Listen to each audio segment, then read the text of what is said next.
Sur ces images, Yanis, 19 ans, entièrement ligoté, vit ses derniers instants.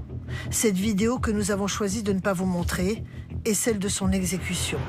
Elle a été diffusée sur les réseaux sociaux par ses meurtriers. La victime, âgée de 19 ans et de nationalité française, originaire de région parisienne, est connue pour consommation de stupéfiants. Cette mise en image macabre représente pour les enquêteurs un nouveau cap franchi par les narcotrafiquants. Tout ça, c'est pour montrer une force, pour montrer qu'ils veulent maîtriser le terrain et qu'ils sont en capacité d'aller encore plus loin dans la violence. Et la violence, elle est beaucoup plus parlante lorsqu'on voit les vidéos. Selon nos informations, la victime avait récemment été recrutée comme guetteur sur un point de deal par des trafiquants d'un gang nîmois. Son exécution s'est déroulée ici, à Saint-Bénézet, à une trentaine de kilomètres de Nîmes, au milieu des vignes et sans témoin.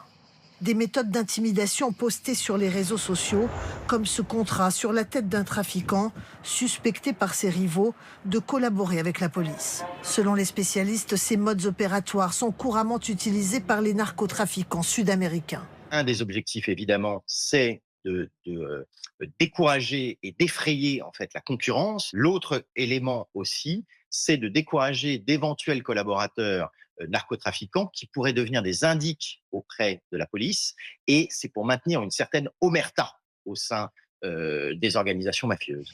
Les premières investigations confirment que ce meurtre intervient dans un contexte de guerre des gangs entre narcotrafiquants nîmois. Un contexte de rivalité ultra-violente entre groupes criminels locaux. Une enquête a été ouverte pour meurtre en bande organisée. Les auteurs sont toujours activement recherchés.